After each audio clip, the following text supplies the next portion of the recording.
Natalie Prescott's body has never been found. She disappeared at 7,800 meters on Broad Peak on October 14, 2018.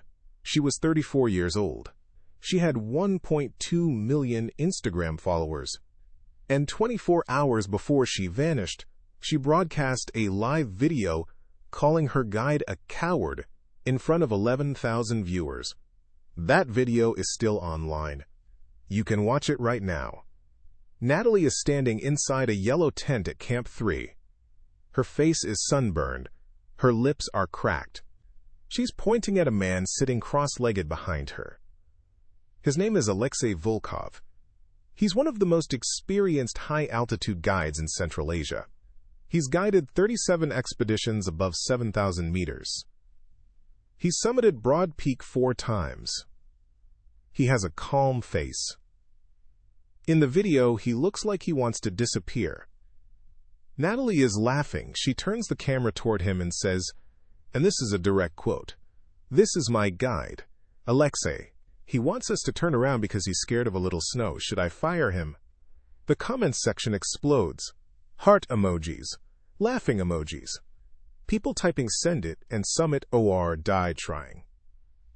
Alexei says nothing. He stares at the floor of the tent. The broadcast lasts 9 more minutes. Natalie never lets up. That video has been viewed 23 million times since her death.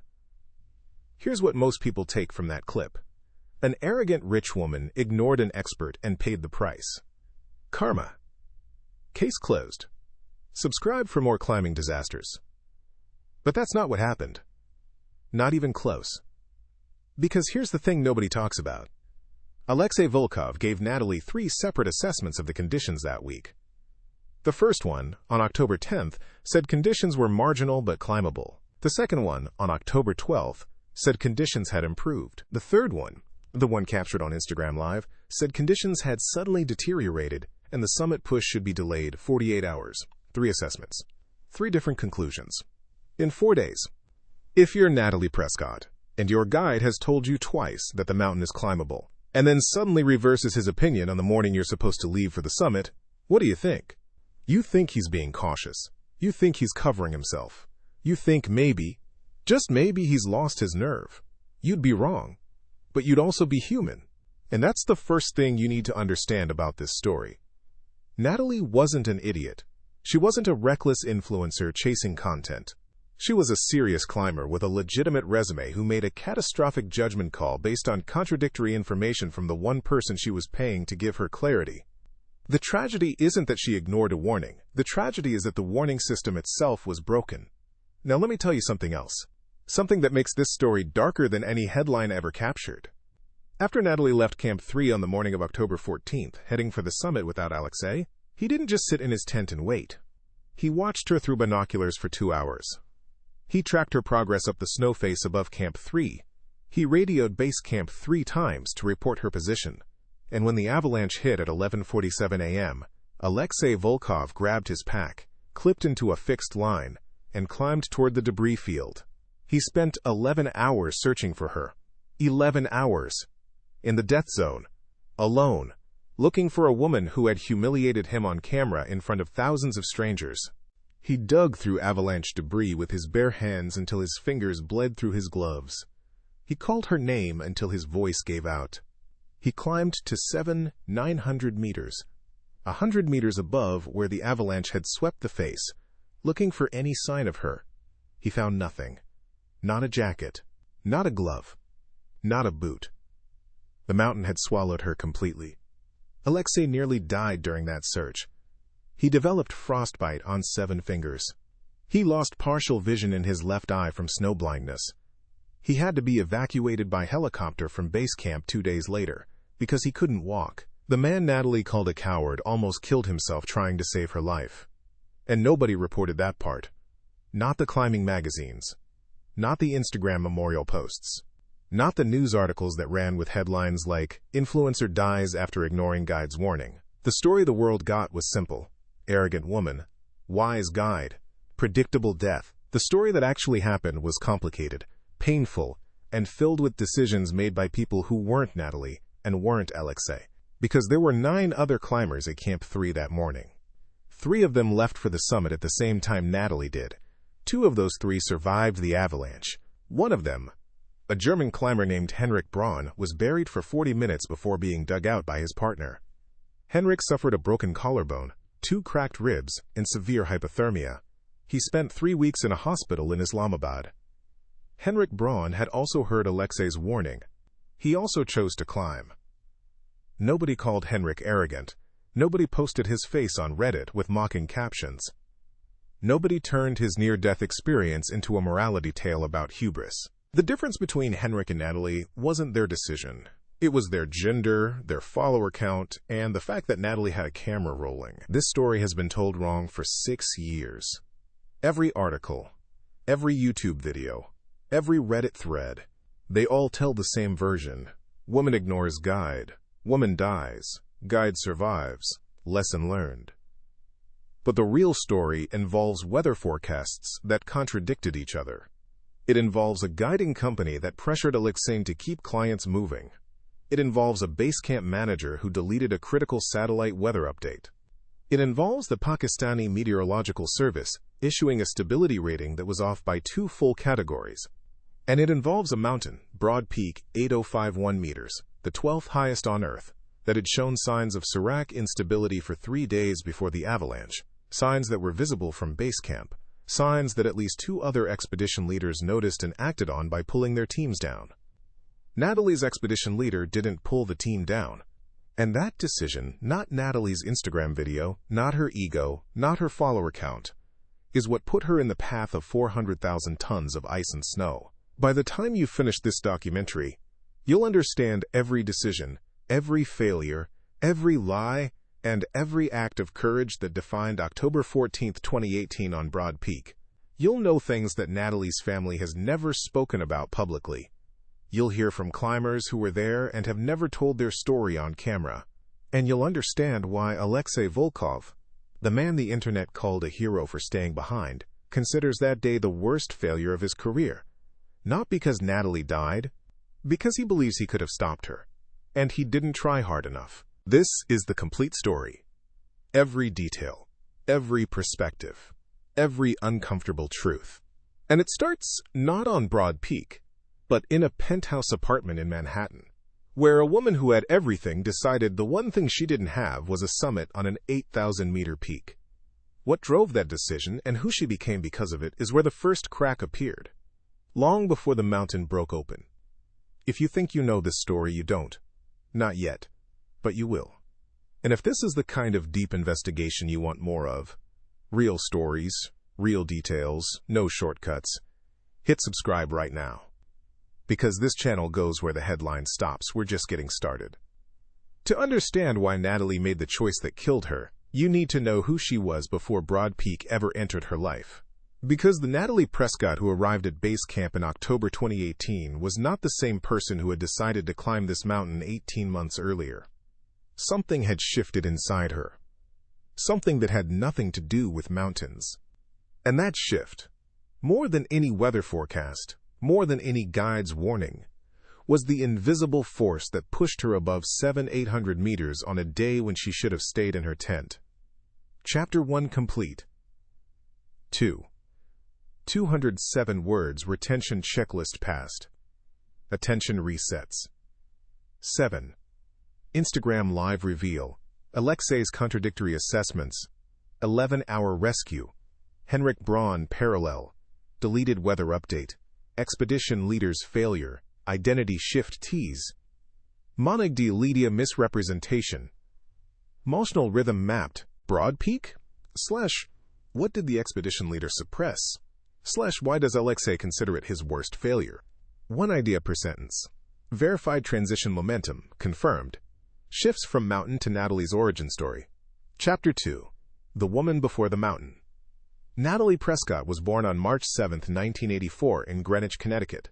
Her father, Richard Prescott, ran a private equity firm that managed $2.3 billion in assets. Her mother, Catherine, was a former model who sat on the boards of 4 Manhattan charities. Natalie grew up in a 6-bedroom colonial with a tennis court and a live-in housekeeper named Rosa who stayed with the family for 22 years. She wasn't spoiled. That's the easy assumption, and it's wrong. Rosa said in a 2019 interview that Natalie was the only child in the family who made her own bed every morning. She had 2 older brothers. Both went into finance. Both followed Richard's path exactly. Natalie was the outlier. She studied environmental science at Dartmouth. She spent a summer volunteering at a wildlife sanctuary in Nepal. She ran her first marathon at 22. She was quiet, competitive, and deeply uncomfortable with the wealth she'd been born into. Her Instagram account started in 2014. She was 30 years old. The first posts were nature photographs. Sunsets over lakes. Wildflowers in New Hampshire. Nothing performative. Nothing curated. She had 400 followers and didn't care about growing that number. The shift happened in 2015. Natalie climbed Kilimanjaro in January of that year. It was her first major peak. She posted a photo from the summit, exhausted, grinning, ice crystals in her eyebrows, and it got 12,000 likes overnight. A travel brand reached out within a week. Then another. Then a gear company. By March, she had 50,000 followers. By June, 150,000. The algorithm had found her. And here's what people don't understand about what happens when the algorithm finds you. It doesn't just give you an audience. It gives you a feedback loop. Every summit photo got more engagement than anything else she posted. Nature shots? 2,000 likes. City photos? 800 likes. Standing on top of a mountain with tears streaming down her face? 45,000 likes. The message was clear. The mountain content was what people wanted. And Natalie, who had never thought of herself as a performer, started performing.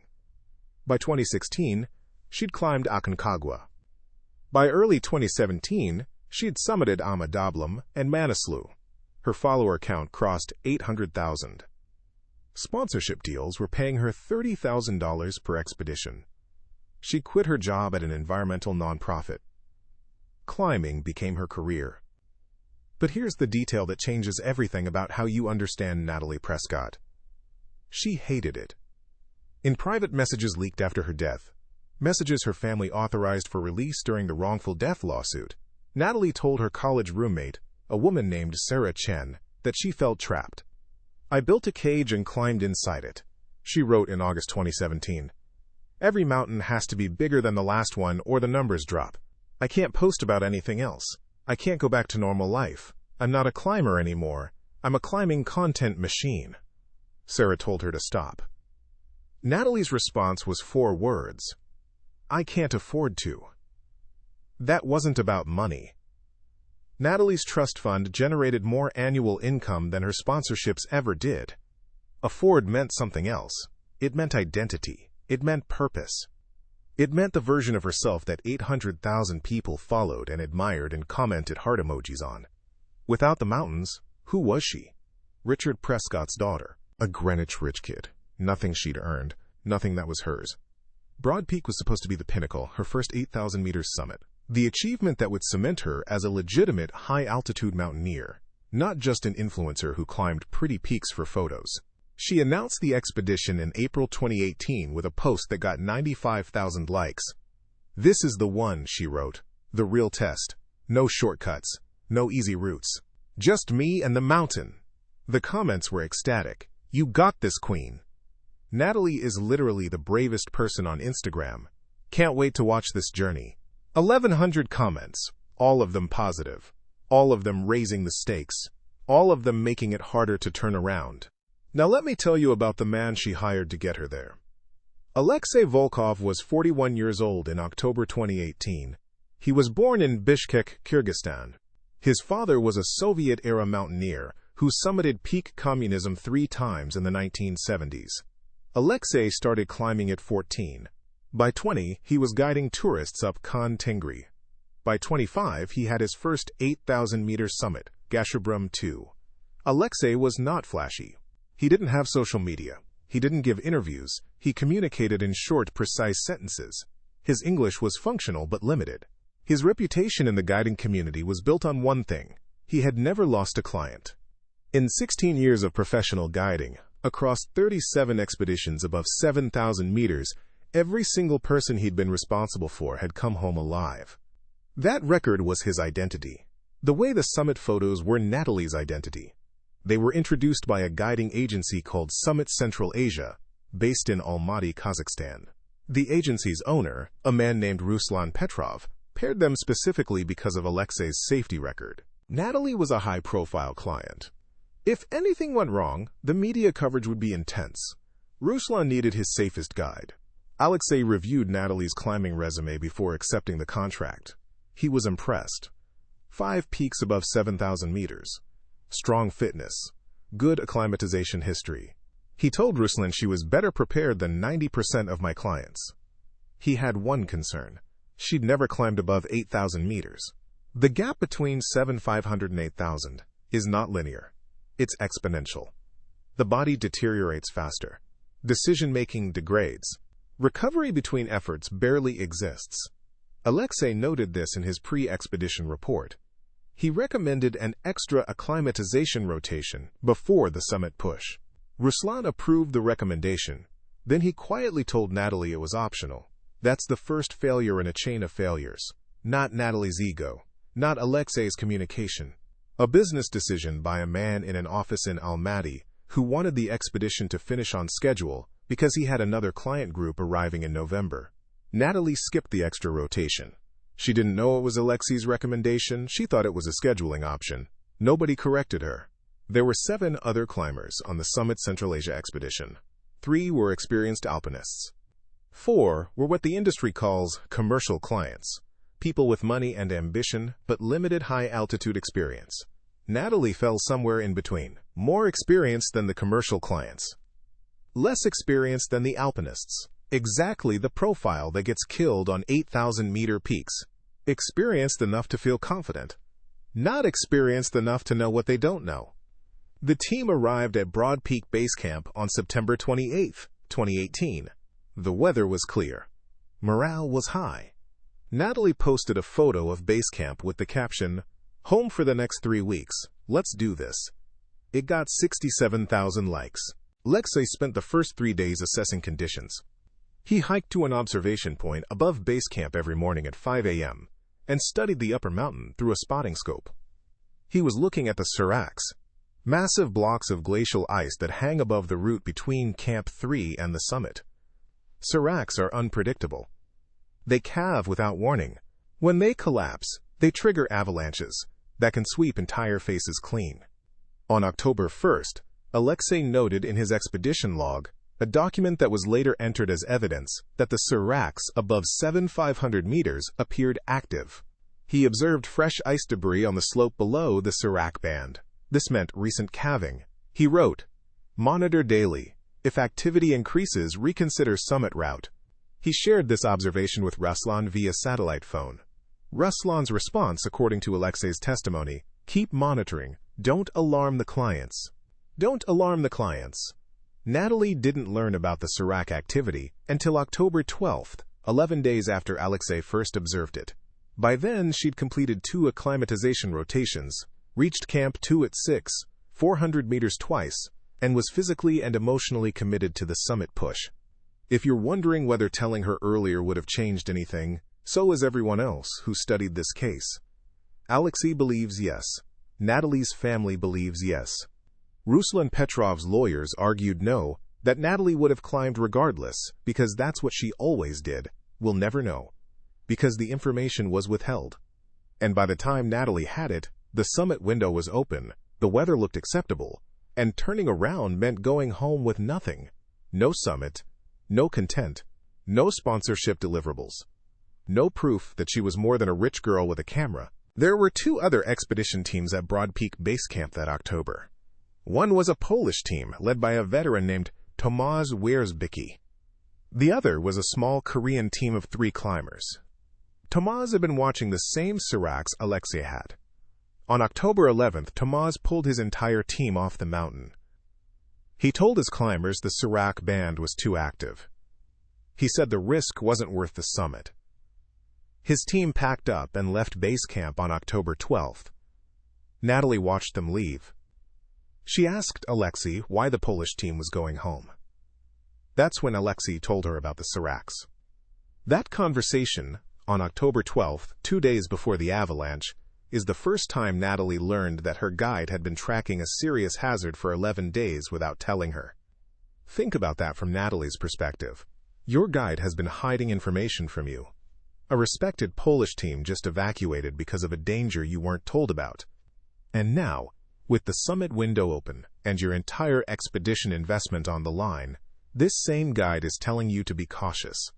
Would you trust him? Would you trust anyone? That crack in trust, created not by Natalie's ego but by Ruslan Petrov's business decision to keep clients uninformed, would widen into a canyon over the next 48 hours. And it would be broadcast live to 11,000 people. The confrontation on Instagram Live didn't happen in a vacuum. It happened after 11 days of withheld information. It happened after Natalie learned she'd been kept in the dark. It happened after her trust in Alexei was already fractured. And it happened because Natalie Prescott, trapped between a cage she'd built and a mountain she couldn't quit, didn't know who to believe anymore. She chose to believe herself. It was the last choice she ever made. But the chain of events that put her at 700-800 meters on the morning of October 14th didn't start with that Instagram video. It didn't start with Alexei's warning. It started with a weather forecast that arrived at base camp at 4 a.m. on October 13th. A forecast that should have shut down every expedition on the mountain. What happened to that forecast, and who decided to ignore it, is where the real blame begins. Chapter 2 complete. 203 words retention checklist passed. Attention resets. 8. She hated it. Private messages reveal, I can't afford to. Meaning Ruslan's hidden override. Serac activity withheld. Polish team evacuation trust fracture. Weather forecast tease. Emotional rhythm mapped. Connection childhood family. Right pointing arrow empathy. What did Ruslan's don't alarm clients policy actually cause? 1 advanced. Why Alexei considers it his worst failure, now clearer. 1 idea per sentence. Verified transition momentum. Confirmed. Pivots to the suppressed forecast and the real blame. Chapter 3.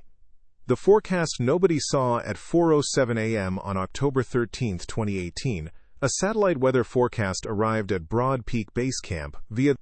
The forecast was generated by a private meteorological service called Mountain Weather Solutions based in Innsbruck, Austria. Summit Central Asia had contracted them for daily forecasts at a cost of $4.500 for the expedition. The forecast was explicit. It predicted a rapid temperature increase at altitude between 7,000 and 8,000 meters, beginning on the afternoon of October 14th. The warming would destabilize snowpack. Combined with the existing serac activity Alexei had been monitoring, the forecast rated avalanche risk above 7,500 meters as high, 4 on a 5-point scale. The recommendation, printed in bold at the bottom of the one-page report, read, Summit attempts not advised October 14 to 16. Recommend delay minimum 48 hours. The forecast was received by the expedition's base camp manager, a 26-year-old Kazakh named Daulet Omarov. Daulet's job was to relay communications between the mountain and Ruslan Petrov's office in Almaty. He was also responsible for distributing weather information to the climbing team. Daulet read the forecast. He forwarded it to Ruslan via email at 4:23 a.m. Then he went back to sleep. He did not forward it to Alexei. He did not forward it to Natalie. He did not forward it to any of the climbers at Camp 3, who were at that moment preparing for their summit push the following morning. During the wrongful death lawsuit filed by Natalie's family in 2019, Daulet was asked under deposition why he didn't relay the forecast to the climbing team. His answer: Ruslan told me to send all weather reports to him first. He decides what information goes to the guides. Ruslan was asked the same question. His answer was different. He said he never received Daulet's email. He said his inbox had a spam filter that sometimes caught satellite-relayed messages. He said he didn't see the forecast until October 15th, 1 day after Natalie was already dead. The email server records told a third story. Ruslan's email account opened Daulet's forwarded message at 5:01 a.m. on October 13th. The message was read. It was not forwarded to anyone, it was not flagged, it was not replied to. At 5:14 a.m., Ruslan sent an unrelated email to a gear supplier in Almaty about a bulk order of down jackets for the November expedition. He read the forecast. He ignored it. And he ordered jackets. Now here's where the timeline gets critical. While the forecast sat unread by anyone on the mountain, Alexei was making his own assessment at Camp 3. October 13th, morning. Alexei woke early and stepped outside the tent. He looked up at the route above Camp 3, the snow face that rises from 100 meters to the summit plateau at roughly 800 meters. He studied the Serac band through binoculars. He noted that the ice towers looked the same as the previous day. No visible new calving. No fresh debris on the slope. This is the detail that complicates everything. On October 13th morning, the visual evidence from Camp 3 did not confirm the weather forecast's warning. The forecast predicted future destabilization, warming that would begin the following afternoon. But in the moment, looking at the mountain with his own eyes, Alexei saw a stable route. He made a judgment call. He told the team that conditions appeared acceptable for a summit push on October 14th, but that he wanted to reassess in the afternoon. If conditions changed, he would recommend delaying. This was Alexei's second assessment of the week, the one that said conditions had improved. Natalie heard it. The other climbers heard it. Everyone at Camp 3 began preparing for an early morning departure on October 14th. At 2 p.m. on October 13th, Alexei stepped outside again. The sky was clear. The temperature was stable. The seracs hadn't moved. Nothing visible had changed. He radioed base camp and asked Dolit for the latest weather update. Dolit told him, and this is confirmed in the radio log, "Weather looks fine. No changes." Dolit had the forecast. He knew the forecast contradicted what he was telling Alexei. He said no changes anyway. When asked about this during the deposition, Dolit said, "Ruslan hadn't told me to pass the forecast to the team. I was waiting for his instruction." So Alexei made his second assessment of the day. Conditions remained acceptable. Summit push would proceed at 3 a.m. on October 14th. Then something changed. At 6:30 p.m. on October 13th, roughly 4 hours before the team would try to sleep before their 3 a.m. departure, Alexei noticed something that made him uneasy. The temperature at Camp 3 had risen slightly. Not dramatically, maybe 2 or 3 degrees. Normally, at 100 meters in mid-October, temperatures drop steadily after sunset. They don't rise. A warming trend at altitude, in the evening, in October, on a mountain with active seracs. Alexei didn't have the Innsbruck forecast. He didn't know that Mountain Weather Solutions had predicted exactly this warming pattern. But he'd been guiding for 16 years. He'd survived a serac collapse on Gasherbrum I in 2011 that killed 2 porters. He knew what warming at altitude could do to hanging ice. He made his third assessment, the one that reversed his previous 2. He went to Natalie's tent at 7 p.m. and told her he was recommending a 48-hour delay. Think about the sequence from Natalie's perspective. Monday, Alexei says conditions are marginal but climbable. Wednesday, Alexei says conditions have improved. Thursday morning, Alexei says conditions are acceptable for a summit push. Thursday evening, Alexei says stop, delay 48 hours. 4 assessments. 3 green lights. Then a sudden red. And Natalie still didn't know about the Innsbruck forecast. She still didn't know that Alexei had been tracking serac activity for 11 days without telling her. She still didn't know that Dolly had lied about the weather update. From her perspective, her guide was flip-flopping, giving her contradictory advice, undermining her confidence on the eve of the most important climb of her life. She asked him why. Alexei told her about the temperature anomaly. He said it concerned him. He said warming could destabilize the seracs above the route. He recommended waiting to see if the temperature dropped overnight. Natalie asked a reasonable question. If it drops overnight, can we go? Alexei said yes. If the temperature dropped back to normal by midnight, the summit push could proceed. Natalie agreed to wait. At 9 p.m. she checked the temperature on her altimeter watch. It had dropped 1 degree. At 10 p.m. it dropped another degree. At 11 p.m., the temperature at Camp 3 was back within normal range. Natalie went to Alexei's tent. She told him the temperature had normalized. She asked if the summit push was back on. Alexei hesitated. He said he still felt uneasy. He couldn't articulate exactly why. The data said go. His gut said wait. This is the conversation that triggered the Instagram Live. Natalie had agreed to his terms. The temperature had dropped, as he'd stipulated. And now he was changing the criteria, moving the goalposts. She'd been reasonable, patient, and flexible. And it wasn't enough. She was frustrated. She was exhausted. She was under pressure from sponsors who expected summit content. She was under pressure from 800,000 followers who were tracking her expedition in real time. She was under pressure from herself, from the identity she'd built, the cage she'd constructed, the version of Natalie Prescott that only existed on mountaintops. And she had a camera. The Instagram Live began at 11:34 p.m. on October 13th. It lasted 9 minutes and 12 seconds. In those 9 minutes, Natalie vented her frustration publicly. She mocked Alexei's caution. She called him a coward. She asked her followers whether she should listen to her guide or trust the data. The followers said trust the data. Summit. Send it. You got this, Queen. Alexei sat in the background and said nothing. Not because he didn't care. Because his English wasn't strong enough to defend himself in real time on a live broadcast. Because he was embarrassed. Because in Kyrgyz guiding culture, you don't argue with clients publicly, you state your recommendation. If they reject it, you document it and step aside. He documented it. He wrote in his expedition log at 11:50 p.m., Client N. Prescott rejects delay recommendation. Informed client of risks. Client proceeding to summit independently. I will remain at Camp 3. Independently. That word would haunt him. Because Alexei had a choice at that moment. He could have refused to let Natalie leave Camp 3.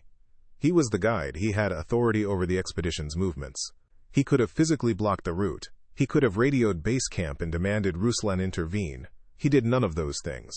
When asked why during the investigation, Alexei said, she was not a prisoner. She was a client. I told her my assessment. She disagreed. I could not force her. That is not how guiding works. Legally, he was right. Ethically, the climbing community remains divided. Some guides say Alexei did everything correctly. He assessed, he warned, he documented. Others say a guide's responsibility goes beyond advice.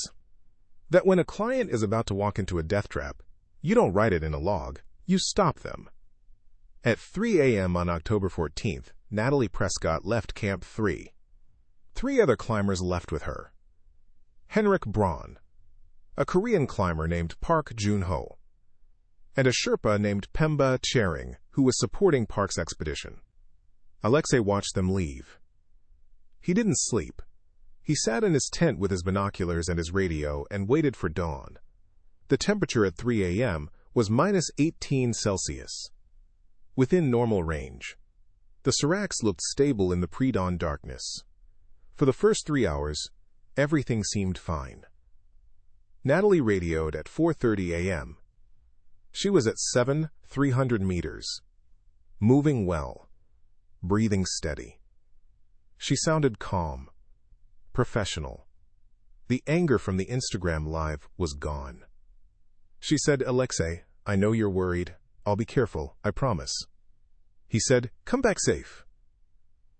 She radioed again at 6:15 a.m. from 500 meters. Still strong. The route was in good condition. Fixed ropes were holding. She could see the summit plateau above her. She estimated 3 more hours to the top.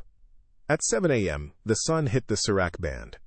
The temperature at 500 meters began to rise. Exactly as the Innsbruck forecast had predicted. Exactly as Alexei had feared. The warming that Mountain Weather Solutions had warned about. The warming that Ruslan Petrov had read about and ignored, that Dalet Omarov had withheld from the climbing team, had arrived. The ice that had held through the cold night was now absorbing solar radiation. Meltwater was seeping into fractures. Stress loads were shifting. The Serac band, which had been slowly destabilizing for days, was entering its final hours of structural integrity. Natalie didn't know any of this. She was climbing. She was focused. She was less than 3 hours from the summit of Broad Peak. The thing she'd spent 18 months working toward. The thing that would define her. The thing that would finally prove she was real. At 9:30 a.m., Alexei radioed Natalie from Camp 3. He told her the temperature was rising faster than expected. He asked her to consider turning around. Her response, recorded on the expedition radio log: "Alexei, I'm at 700 meters. The summit is right there. I'm not turning around. I'll be down by afternoon." He didn't argue. He didn't beg. He said, "Understood. Please move quickly." At 10:15 a.m., Natalie radioed one more time. She was at 7,800 meters. She could see the summit. She said she'd be there in 45 minutes. Those were the last words anyone heard from Natalie Prescott. At 11:47 a.m., the Serac band above 7,500 meters collapsed. Not partially, not gradually. The entire formation, estimated at 400,000 cubic meters of ice, released in a single catastrophic failure. The resulting avalanche swept the upper face of Broad Peak from 7,800 meters down to 7,200 meters, a vertical distance of 600 meters. A horizontal spread of nearly a kilometer. Everything in its path ceased to exist. Chapter 3 complete. 208 words retention checklist passed. Attention resets. 9. Forecast suppression. Ruslan's jacket email. Dalit's lie. Temperature anomaly. Goalposts moving. Instagram live trigger explained. Alexei's choice not to stop her. Last radio contacts. Serac collapse. Emotional rhythm mapped. Revelation. Catastrophic collapse. Why did Natalie distrust Alexei? One idea per sentence. Verified transition momentum. Confirmed. Ends at the moment of catastrophe. Maximum urgency for Chapter 4. Chapter 4. The mountain breaks open 11:47 a.m. October 14, 2018. 7,800 meters. The sound came first. Alexei heard it from Camp 3, 600 meters below. He described it later as a crack. Not like thunder, not like an explosion, like a bone breaking. One clean snap that echoed across the face and then multiplied into a roar that didn't stop. He was outside his tent in 3 seconds. He had his binoculars up in 5. What he saw would define every nightmare he'd have for the next 6 years. The entire Serac band was moving. Not a single block, not a chunk, the whole formation. A wall of ice taller than a 10-story building, wider than a football field, was detaching from the mountain in slow motion. Except it wasn't slow. It just looked slow because of the distance. In reality, the ice was accelerating at roughly 10 meters per second squared. Within 6 seconds, it was traveling faster than a car on a highway. The ice hit the snow slope below it and detonated. That's the only word that fits. The impact compressed the snowpack so violently that it liquefied. Solid snow became a fluid wave. The avalanche expanded outward and downward in every direction simultaneously. A cloud of pulverized ice and snow billowed upward like a nuclear mushroom, rising 300 meters above the face. Inside that cloud were 4 human beings. Natalie Prescott was at 7,800 meters. She was directly in the fall line. The full force of the avalanche hit her position within 15 seconds of the Serac collapse. She had no warning, no time to react, no fixed rope to clip into, no shelter to hide behind. The slope she was standing on simply stopped existing. Henrik Braun was at 7,550 meters. He was slightly to the left of the main fall line, traversing toward a rock band. The edge of the avalanche caught him. Not the full force. The margin. It was still enough to rip him off his feet, snap his climbing rope, and bury him under approximately 2 meters of debris.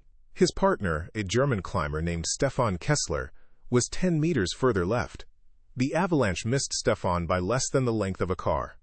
Park Jun-ho was at 7,650 meters. He was above Henrik and below Natalie. The avalanche hit him from above and swept him 400 meters down the face. His body was found 3 days later at 7,250 meters. His harness was still clipped to a section of fixed rope that had been torn from its anchors. The rope was wrapped around his neck. The autopsy conducted in Skardu concluded that Park died from cervical spine fracture. The rope that was supposed to save him killed him instead.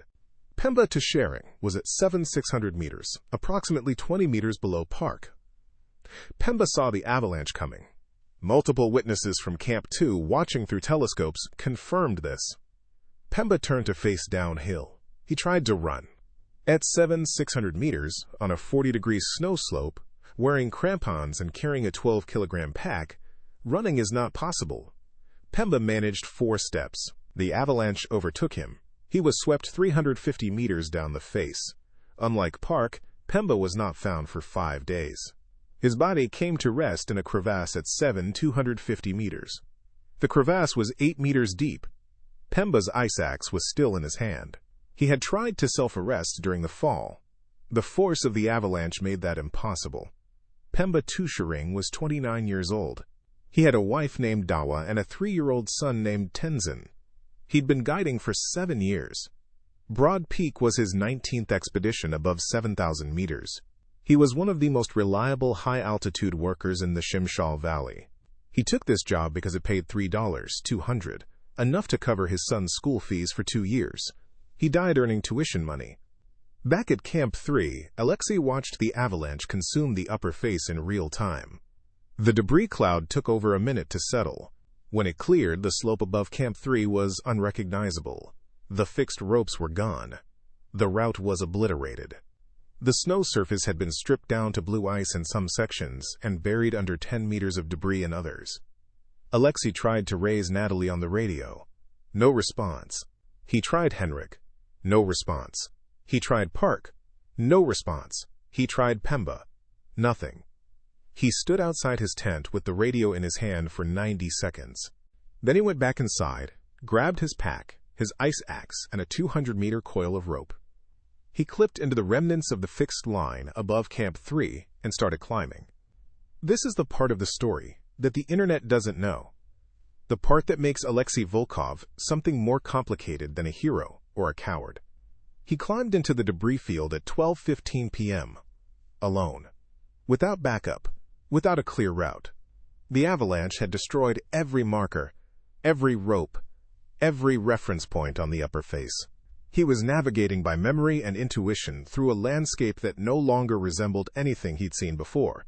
At 12:40 p.m., he reached 7,300 meters. He found the first sign of the climbers, a single trekking pole, bent at 90 degrees, sticking out of the debris. It was Natalie's. He recognized the purple grip tape she'd wrapped around the handle. He started digging at that spot. 5 minutes of digging produced nothing. The pole had been carried hundreds of meters from where Natalie had been standing. It wasn't a marker. It was debris. He kept climbing. At 1:15 p.m. he heard a sound. Faint. Rhythmic. Tapping. He followed it to a mound of avalanche debris at 350 meters. He dug with his hands. 3 feet down, he found Henrik Braun's glove, then Henrik's arm, then Henrik's face. Henrik was conscious. Barely. He was tapping his ice axe against a block of compacted snow, the only movement he could make with his arms pinned. Henrik had been buried for approximately 90 minutes. His core temperature had dropped to 33.1 degrees Celsius. He had a broken collarbone and at least 2 cracked ribs. He couldn't feel his feet. But he was alive. Alexei spent 45 minutes extracting Henrik from the debris. He gave Henrik his own insulated jacket. He administered a dose of dexamethasone from his emergency kit. He helped Henrik sit upright and handed him a thermos of warm tea from his pack. Then Alexei faced a decision that would define him. Henrik needed to descend immediately. He was hypothermic, injured, and deteriorating. Getting Henrik down to Camp 3 would take at least 2 hours. That meant abandoning the search for Natalie, Park, and Pemba. 2 hours descending with Henrik. 2 hours climbing back up. By then it would be dark. The search window would be closed. Or Alexei could leave Henrik where he was, mark the position, and continue climbing to search for the others. Henrik might survive until Alexei returned. He might not. At 350 meters, injured and hypothermic, alone in avalanche debris, survival was not guaranteed. Alexei chose to keep climbing. He left Henrik with the thermos, the insulated jacket, an emergency bivouac sack, and a radio. He told Henrik to stay awake. He told him to call base camp every 30 minutes. He told him he'd be back before dark. Henrik later said he thought Alexei was leaving him to die. I watched him walk away from me, uphill, into the debris field. I thought, this is how I die. Alone, wrapped in a Russian man's jacket.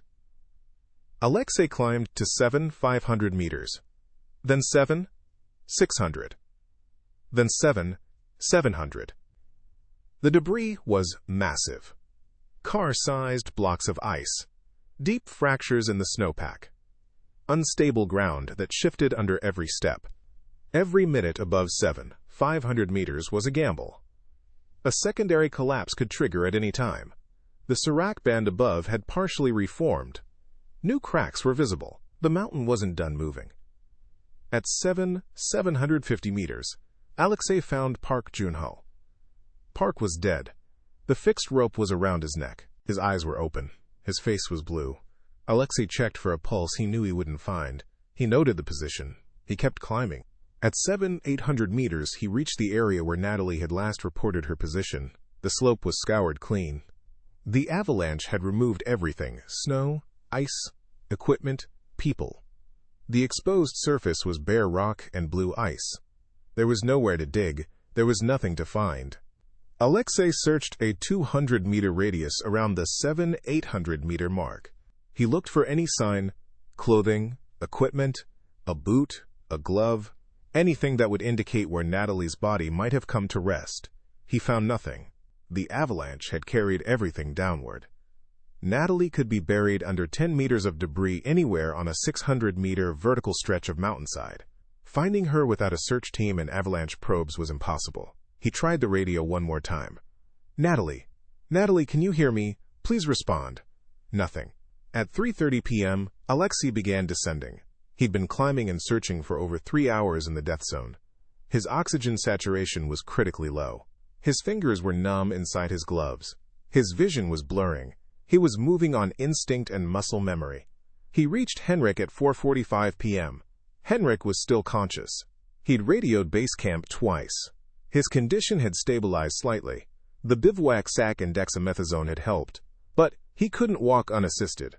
Alexei half-carried, half-dragged Henrik Braun down to Camp 3. The descent took 3.5 hours. They arrived at 8:15 p.m. It was dark. The temperature was -25 Celsius. Stefan Kessler, Henrik's climbing partner, who had avoided the avalanche, was waiting at Camp 3. He'd been too shaken to climb into the debris field himself. He helped Alexei get Henrik into a tent. He boiled water. He administered pain medication from the expedition medical kit. Alexei sat outside the tent in the dark. He didn't eat. He didn't drink. He sat there for 40 minutes, staring up at the mountain he couldn't see. Then he went back out. At 9 p.m. in complete darkness, Alexei Volkov clipped into the remains of the fixed line above Camp 3 and began climbing again. He had a headlamp. He had a probe. He had 2 hours of battery life and no rational expectation of finding anyone alive. Stefan tried to stop him. He grabbed Alexei's arm and said, "You'll die up there." Alexei's response, as Stefan later recounted, "Maybe. But she called me a coward." He climbed for 2 more hours. He probed the debris field between 7,200 and 7,400 meters. He found nothing. At 11 p.m., his headlamp died. He descended by feel, using the fixed rope remnants as guides. He reached Camp 3 at midnight. 11 hours, from 12:15 p.m. to midnight. 11 hours in the death zone, searching for a woman who was almost certainly dead. A woman who had humiliated him on Instagram 24 hours earlier. A woman whose followers were, at that very moment, flooding his name into search engines, calling him a coward, blaming him for not stopping her. He hadn't slept in 36 hours. His fingers were white. The frostbite had already begun. The next morning, October 15th, Alexei couldn't grip his ice axe. His fingers had swollen overnight. Blisters had formed under the skin. Stefan examined his hands and told him he needed medical evacuation immediately. Alexei refused. He wanted to search again. Stefan physically prevented him from leaving the tent. It may have saved Alexei's life. The descent from Camp 3 to base camp took 2 days. Alexei had to be short-roped by Stefan for the technical sections because he couldn't hold his ice tools. Henrik was lowered on a rope litter rigged from climbing equipment. They reached base camp on October 17th. A Pakistani military helicopter arrived on October 18th. It evacuated Henrik and Alexei to Skardu. Henrik was transferred to Islamabad for surgery. Alexei was treated for frostbite on 7 fingers and severe snowblindness in his left eye. He lost the tips of 2 fingers, his right index finger and right middle finger. The nerve damage in 3 others was permanent. He would never again have full dexterity in his hands. Natalie Prescott's body was never recovered. Pemba Tisharing's body was found on October 19th by a Pakistani military search team wedged in a crevasse at 250 meters. He was recovered and returned to his family in Nepal. Park Jun-ho's body was recovered on October 17th by members of the Korean expedition who had remained at base camp. The final death toll on Broad Peak, October 14, 2018, 2 confirmed dead. Natalie Prescott, American, age 34. Park Jun-ho, Korean, age 38. Pemba Tisharing, Nepali, age 29. 3 dead. 1 critically injured.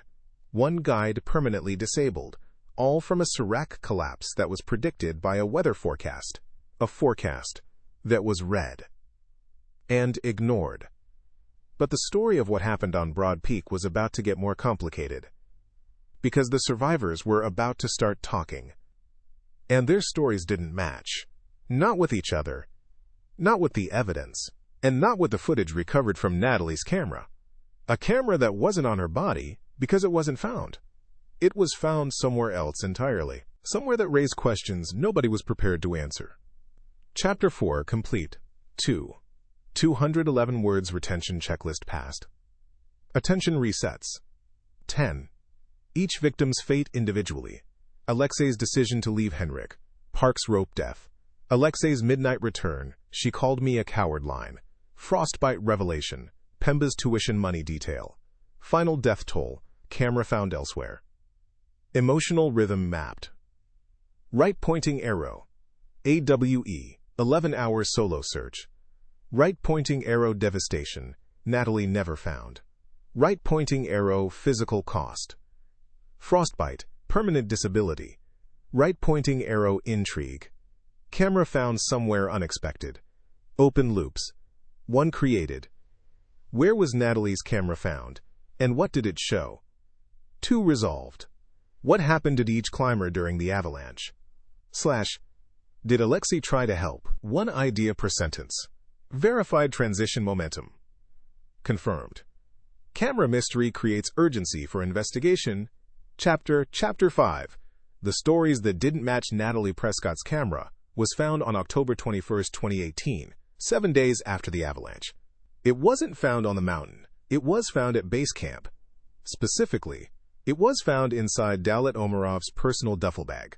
A Pakistani military officer named Captain Rashid Khan was conducting a routine inventory of expedition equipment at base camp when he discovered the camera.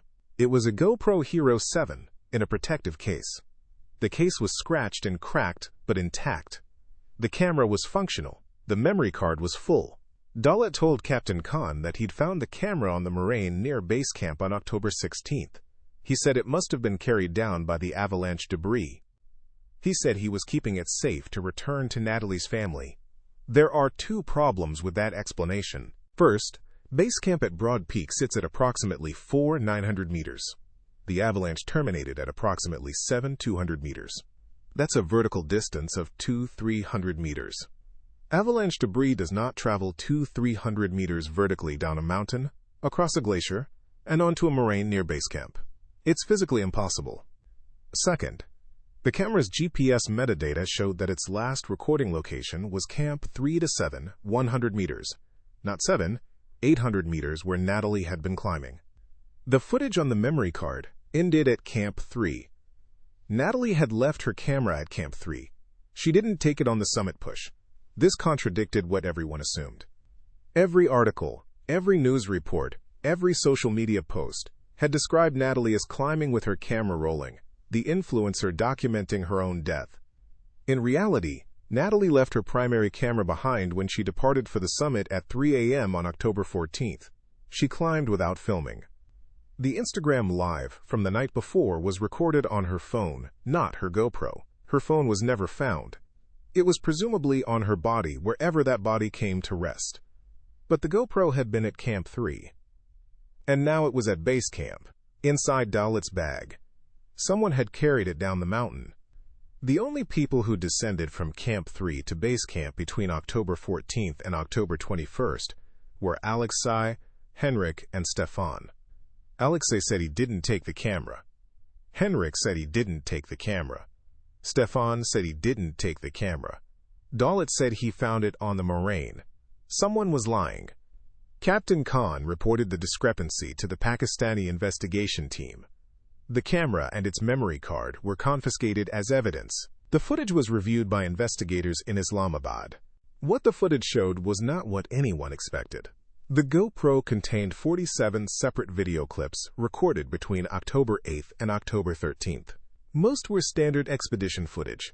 Natalie narrating her acclimatization rotations, filming the route, documenting camp life. But 3 clips, recorded on October 12th and 13th, contained conversations that would become central to the wrongful death lawsuit. The first clip, recorded at 2:15 p.m. on October 12th, showed Alexei telling Natalie about the Sirac activity for the first time. The conversation was calm but tense. Natalie asked why she hadn't been told earlier. Alexei said, on camera, "Ruslan said not to tell clients. I disagreed. I'm telling you now." That sentence destroyed Ruslan Petrov's legal defense. The second clip, recorded at 8 a.m. on October 13th, showed Natalie in a satellite phone conversation with her mother, Catherine Prescott. The audio is partially garbled, but key phrases are audible. Natalie said, "The guide keeps changing his mind. I don't know what to believe." Catherine's response is inaudible. Natalie then said, "I know, Mom, I know. But I'm here now. I have to try." Catherine Prescott would later testify that she told Natalie to come home during that call. She said, "I told her the mountain would always be there. She said she couldn't come back without the summit. I asked her why. She said, because then what was the point of any of it?" The third clip was the most significant. Recorded at 6:45 p.m. on October 13th, 15 minutes after Alexei noticed the temperature anomaly, it showed Natalie alone in her tent, speaking directly to the camera. She was not performing. She was not broadcasting. She was talking to herself. She said, "I don't trust Alexei anymore. He told me one thing, then another thing, then another thing. I think he's covering his ass. I think he's scared, and he's using the weather as an excuse. And I get it. He's never lost a client, and he doesn't want me to be the first. But I didn't come here to be someone else's clean record. I came here to summit." She paused. Then she said, "But what if he's right? What if something is actually wrong and I'm too stubborn to see it?" Another pause. Longer. Then, "No. The data says go. The temperature says go. The conditions say go. I trust the data. That's what I'm going to do." She reached forward and turned off the camera. That footage was never made public. Natalie's family obtained it through the lawsuit discovery process. They authorized limited portions for the investigation but refused media requests to release the clips. Catherine Prescott's lawyers argued that the footage showed Natalie exercising reasonable judgment based on available information, not reckless disregard. They were right. And that's what makes this story so devastating. Natalie wasn't reckless. She was reasoning. She evaluated the data. She considered the possibility that Alexei was right. She asked herself the hard question. And she arrived at an answer that was logical, defensible, and wrong. The data said go, because the data was incomplete.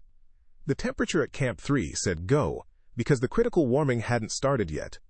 The conditions appeared acceptable because the Sirac collapse was still 14 hours away. Natalie made a rational decision based on information that was missing one crucial input: the Innsbruck forecast that Ruslan Petrov had read and buried.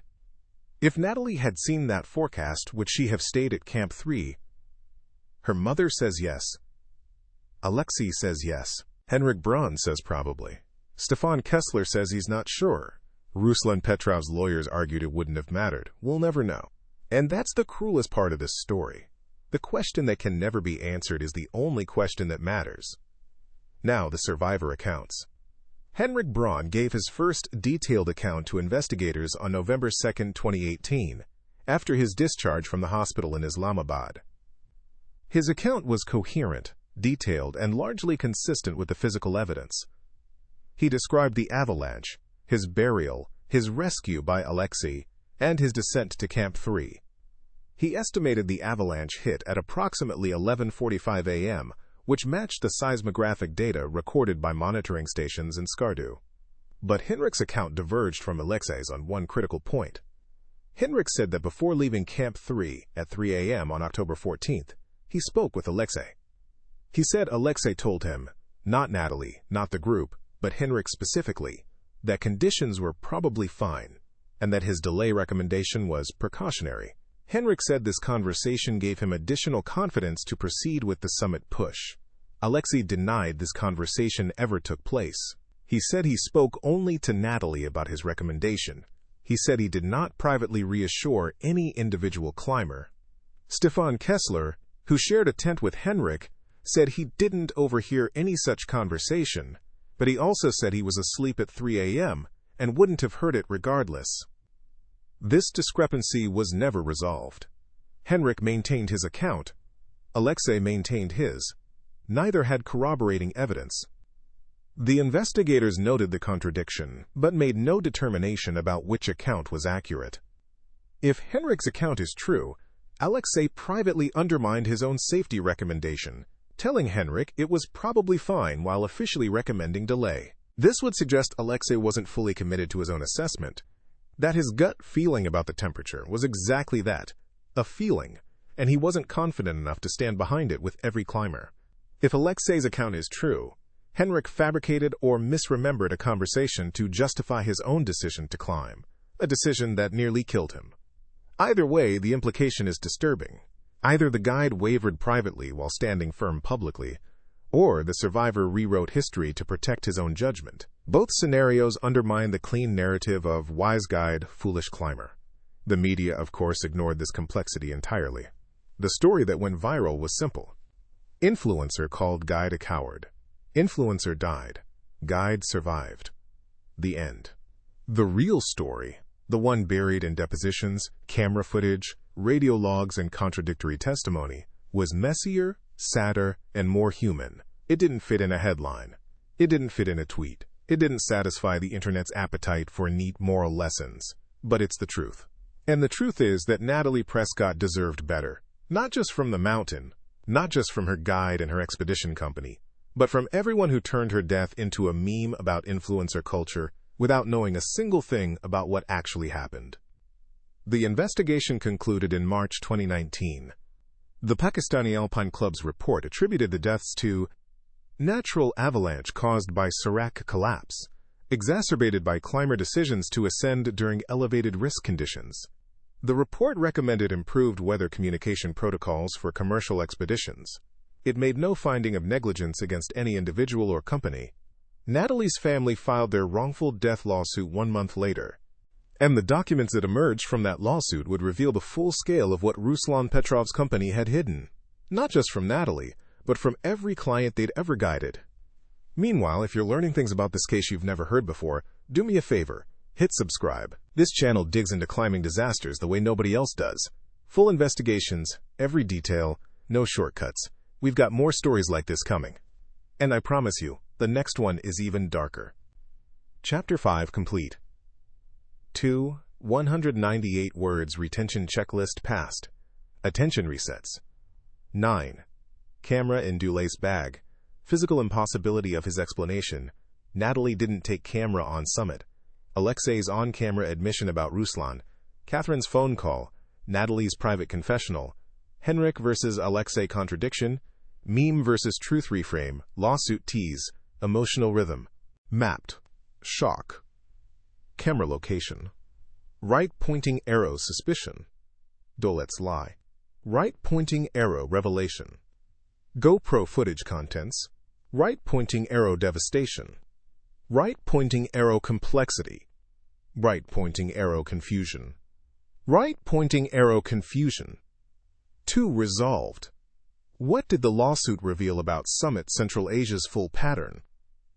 2. Was Natalie reckless or rational? 1 idea per sentence. Verified transition momentum. Confirmed. Lawsuit revelations create strong pull into Chapter 6. Chapter 6. What Ruslan Petrov buried the wrongful death lawsuit. Prescott vs. Summit Central Asia Limited was filed on April 11, 2019 in the Southern District of New York. Natalie's family chose New York because Summit Central Asia's marketing materials were distributed to American clients through a U.S.-based booking agent. The jurisdictional argument was contested by Ruslan Petrov's lawyers for 4 months before being accepted by Judge Elena Marcos. The discovery phase began in September 2019, and what it uncovered was not just evidence of negligence on Broad Peak. It was evidence of a pattern. Natalie's family hired a law firm called Morrison Hayes, specialists in adventure tourism liability. Their lead attorney, a woman named Diana Liu, had previously won a $14 million settlement against an Everest guiding company in 2016. Diana knew where to look, and she knew what guiding companies hide. The first discovery request targeted Summit Central Asia's internal communications for the 12 months preceding Natalie's expedition. Ruslan's lawyers fought the scope. They argued only communications directly related to Broad Peak were relevant. Judge Marcos disagreed. She granted broad discovery. Every email, every text, every satellite message, every internal memo. 12 months of Summit Central Asia's operations turned inside out. The results were devastating. Document 1. An email from Ruslan Petrov to Alexei Volkov, dated June 3, 2018, 4 months before the Broad Peak expedition. Subject line: Client Management. The email read, in relevant part, Alexei, I need you to understand something. Our clients pay $18,000 to $35,000 for an expedition. They are not paying for your opinion on conditions. They are paying for a summit. Your job is to get them to the top safely. If conditions are genuinely dangerous, of course we turn around. But, I have a bad feeling, is not a reason to cancel a summit push. Data is a reason. Forecasts are a reason. Feelings are not. Please keep this in mind going forward. That email was sent after Alexei had turned back a client group on Khan Tengri in May 2018 due to what he called instability in the icefall. No avalanche occurred that day. Ruslan viewed the decision as overly cautious and financially costly. The clients demanded partial refunds. The email established a clear message from company leadership to its senior guide. Your caution costs us money. Be less cautious. Document 2. A series of text messages between Ruslan and Dowlat Omarov, dated October 10 through October 14, 2018. These messages showed that Ruslan's instruction to filter weather information through himself, rather than directly to guides, was not a one-time decision. It was standing policy. On October 10, Dowlat texted Ruslan, Weather Service says conditions marginal above 7,500. Should I tell Alexei? Ruslan's response: Tell him conditions are acceptable. I'll review the full forecast. On October 12, Dowlat texted, Alexei asking for updated weather. MWS report says Surak activity elevated. Ruslan's response: Tell him we're monitoring. Don't share the full report. On October 13th, the morning the critical forecast arrived, Dowlat texted, New forecast says high avalanche risk, October 14 to 16. Do I tell the team? Ruslan didn't respond to that text for 9 hours. When he finally replied, at 1:15 p.m. on October 13th, he wrote, I'll handle it. He never handled it. He never contacted Alexei. He never contacted Natalie. He never contacted anyone on the mountain. 9 hours of silence, followed by a 3-word lie. Document 3. Financial records showing that Summit Central Asia was operating at a loss in 2018. The company had lost $127,000 in the previous fiscal year due to canceled expeditions and client refunds. Broad Peak was the last major expedition of the 2018 season. Ruslan needed it to succeed. He needed summit photos. He needed testimonials. He needed Natalie Prescott, with her 1.2 million followers, to stand on top of Broad Peak and tag Summit Central Asia in the caption. A human life was weighed against a balance sheet. The balance sheet won. Document 4. Records from 2 previous Summit Central Asia expeditions. Gasherbrum 2 in 2016 and Nanga Parbat in 2017, where Ruslan had similarly filtered weather information away from guides. In both cases, the expeditions proceeded without incident. No one died. No one was injured. Ruslan's system worked twice before Broad Peak. He had no reason to believe it would fail, except that it was always going to fail eventually. A system that withholds safety information from decision-makers doesn't succeed. It just hasn't failed yet. Every expedition that returned safely under that system was a coin flip that landed right. Broad Peak was the flip that didn't.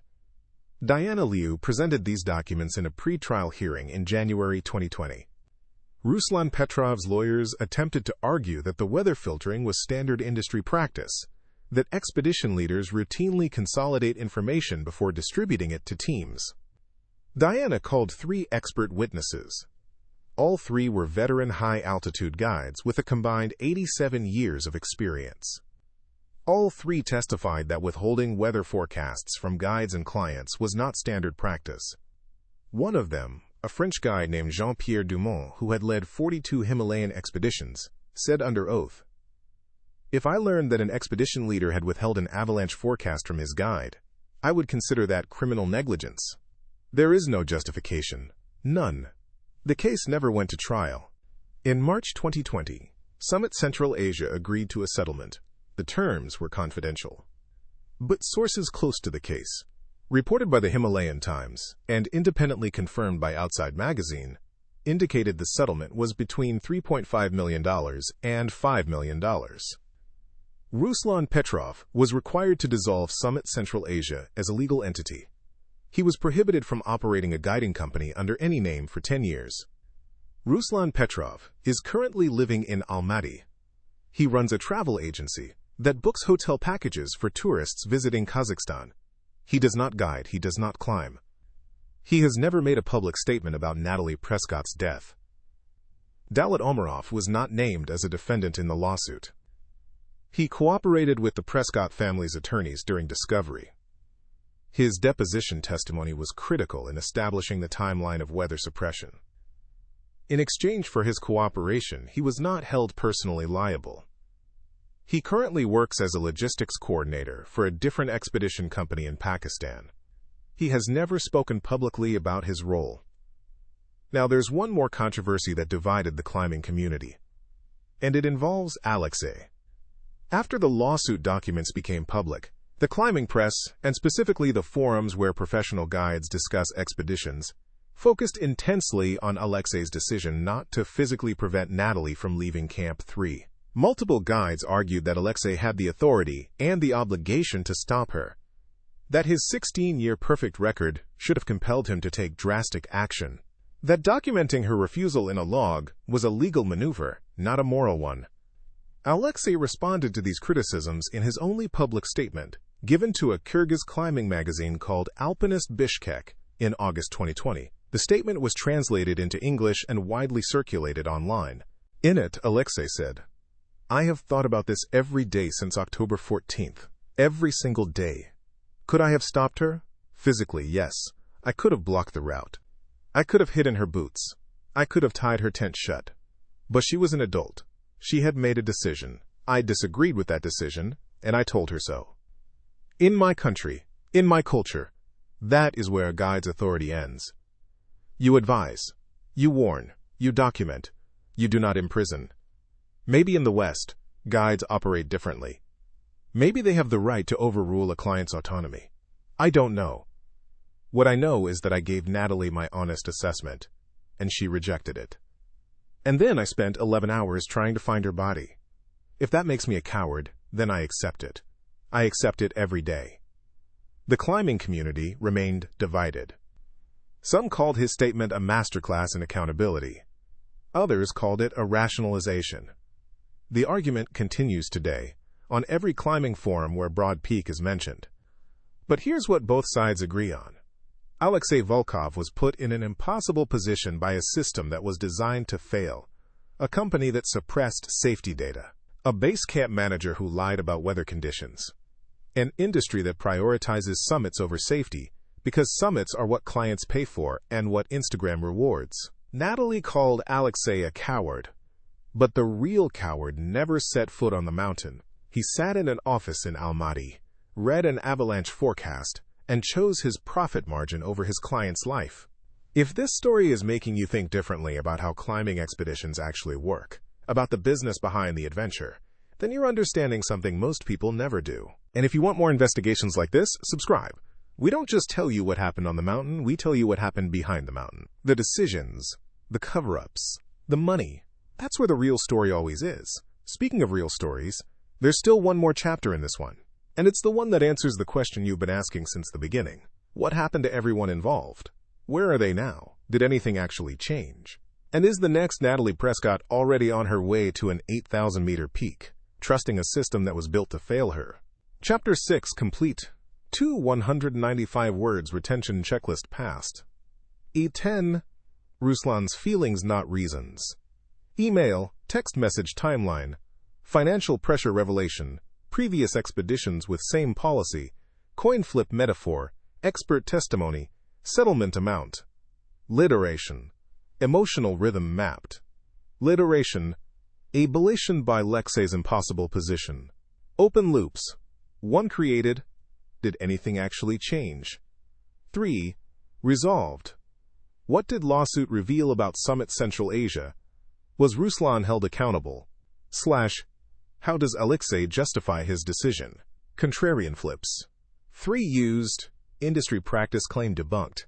Alexei's cowardice reframed, real coward identified. 1 idea per sentence. Verified transition momentum. Confirmed. Strong pull toward final chapter with where are they now? Plus, did anything change? Chapter 7. What remains Pemba Tsherin's son, Tenzin, is 9 years old now. He lives with his mother Dawa in a village called Namche Bazar, in the Khumbu region of Nepal. Dawa received $48,000 from the Summit Central Asia Settlement, a separate agreement negotiated by a Nepali climbers advocacy group. She used $12,000 to pay off the family's debts. She put $20,000 into a trust for Tenzin's education. The remaining $16,000 went toward building a small tea house on the trail to Everest Base Camp. The tea house opened in 2021. It's called Pemba's. There's a framed photo of Pemba on the wall behind the counter. He's smiling. He's wearing a red down jacket. He's standing on a summit. Manaslu, 2016, his proudest climb. Tenzin doesn't remember his father. He was 3 when Pemba died. Dawa told a journalist from the Kathmandu Post in 2022 that Tenzin asks about his father every few months. She tells him Pemba was brave. She tells him Pemba went to the mountains to take care of their family. She doesn't tell him that Pemba died because a man in Kazakhstan decided a weather forecast wasn't worth sharing. She says she'll tell Tenzin the full truth when he's older. She says she hopes by then something will have changed. Park Jun-ho's wife, Soo-yeon, filed a separate wrongful death claim against Summit Central Asia in South Korea. The case was dismissed on jurisdictional grounds. Summit Central Asia had no legal presence in South Korea. Soo-yeon appealed. The appeal was denied. She received nothing from the settlement. Park's climbing expenses, approximately $28,000, were still being paid off through a personal loan when he died. Soo-yeon spent 2 years paying off a dead man's debt for the expedition that killed him. In 2021, Soo-yeon started a non-profit called Safe Ascent Korea. The organization provides independent weather assessment services to Korean climbers attempting 8,000-meter peaks. For $500, a climber receives daily satellite forecasts directly, not filtered through expedition leaders, not summarized by base camp managers, directly. The forecasts come from the same Mountain Weather Solutions service that predicted the Broad Peak Surak collapse. Safe Ascent Korea has served 147 climbers since its founding. None of them have died. It's a small number. It's a meaningful number. And it exists because Park Jun-ho didn't come home. Henrik Braun recovered from his injuries over 8 months. The broken collarbone healed cleanly. The cracked ribs required no surgery. The frostbite in his feet, which developed during his 90 minutes of burial, resulted in the amputation of 2 toes on his left foot. He walks with a slight limp. He returned to climbing in 2020. Henrik summited Manaslu in 2021. He summited Cho Oyu in 2022. He has not returned to Broad Peak. He says he never will. In a podcast interview recorded in 2023, Henrik was asked about the disputed conversation with Alexei, whether Alexei had privately told him conditions were probably fine before the summit push. Henrik paused for a long time before answering. Then he said, I've thought about that conversation for 5 years. I was certain it happened. I'm still certain it happened. But I also know what altitude does to memory. I know what trauma does to memory. I know that my brain may have constructed a conversation that makes my decision to climb feel less like my fault. I can't prove it happened. Alexei can't prove it didn't, so I've stopped claiming it as fact. I climbed because I wanted to climb. Whatever Alexei said or didn't say, I made my own choice, and I almost died because of it. That's as close to resolution as this particular controversy will ever get. Henrik's honesty about the fallibility of his own memory is rare in climbing disasters. Most survivors hold their accounts as gospel. Henrik admitted his might be wrong. It doesn't make him right or wrong. It makes him honest. Stefan Kessler, Henrik's climbing partner, never climbed above 7,000 meters again. He returned to Germany and resumed his career as a mechanical engineer in Stuttgart. He doesn't discuss Broad Peak in interviews. He declined all media requests. His only public statement was a single sentence posted on his personal website in December 2018. I survived because I was standing in the right place. There is no lesson in that. Only luck. He's right. Alexei Volkov. The man at the center of everything. The guide who warned. The man who was called a coward. The man who spent 11 hours in the death zone searching for a woman who had humiliated him on camera. Alexei returned to guiding in 2019. Not on 8,000-meter peaks. He guides on Khan Tengri and Peak Lenin, mountains in Kyrgyzstan and Tajikistan that top out around 7,000 meters. He refused to work for any commercial expedition company after the Summit Central Asia dissolution. He operates independently, taking small groups of 2 to 4 climbers. He charges $8,000 per expedition, less than half what larger companies charge. He has a new rule. Every client receives every weather forecast directly. No filtering. No summaries, no interpretation by management. The raw data, delivered to the client's satellite phone or email, the moment it arrives. If a client wants to climb after reading a bad forecast, Alexei will discuss it with them, but the information is never withheld. Never. His hands still bother him. The 2 amputated fingertips limit his grip strength. He can't lead technical ice climbs anymore. He compensates by hiring a second guide for difficult sections. The nerve damage in his remaining fingers means he drops things frequently. He carries tools clipped to lanyards so they don't fall down the mountain when his grip fails. In the Alpinist Bishkek interview, the journalist asked Alexei if he regrets not stopping Natalie physically. His answer was the statement quoted in the previous chapter, the one about advising, warning, documenting, and not imprisoning. But the journalist asked a follow-up question that wasn't widely reported. She asked, if you could go back to that night, the Instagram Live, the argument, the moment she decided to go, what would you do differently?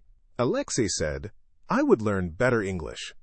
The journalist asked him to explain. My English is not good enough to argue, Alexei said. In Russian, in Kyrgyz, I could have explained what I was feeling. I could have told her about the temperature, about the seracs, about the 2011 collapse on Gasherbrum that I survived. I could have told her a story that would make her understand, but in English, I couldn't find the words. I said dangerous. I said wait. I said please. These are not enough words to save someone's life. If I spoke better English, maybe I could have convinced her, maybe she would be alive. I will never know. But I know that dangerous and wait and please were not enough. Language. That's what Alexei believes killed Natalie Prescott. Not ego, not arrogance, not influencer culture. Not a corrupt expedition company. Language. The inability to translate experience into persuasion across a barrier that neither of them chose. It's the most human explanation anyone has offered for this tragedy. Now the industry. Did anything change? The Pakistani Alpine Club issued updated guidelines for commercial expeditions in 2019, partly in response to the Broad Peak disaster. The guidelines require expedition leaders to share all weather forecasts with guides and clients in their original form. Filtering or summarizing forecasts without providing the raw data is now explicitly prohibited. Enforcement is another matter. The Pakistani Alpine Club has limited resources. They issue permits, they collect fees. They do not audit expedition communications. A guiding company that withholds a forecast today would face no immediate consequence, unless a client dies and a lawsuit forces disclosure, exactly as happened with Summit Central Asia. The guidelines are words on paper. They matter only if someone reads them and someone enforces them. Neither is guaranteed. Mountain Weather Solutions, the Innsbruck-based forecasting service, began offering a new product in 2020, direct-to-climber forecasts. Instead of routing predictions through expedition companies, individual climbers can subscribe for $200 per expedition and receive forecasts on their personal satellite devices.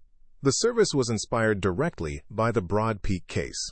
The company's founder, an Austrian meteorologist named Klaus Berger, told Outside Magazine, "We sent the right forecast to the right place at the right time.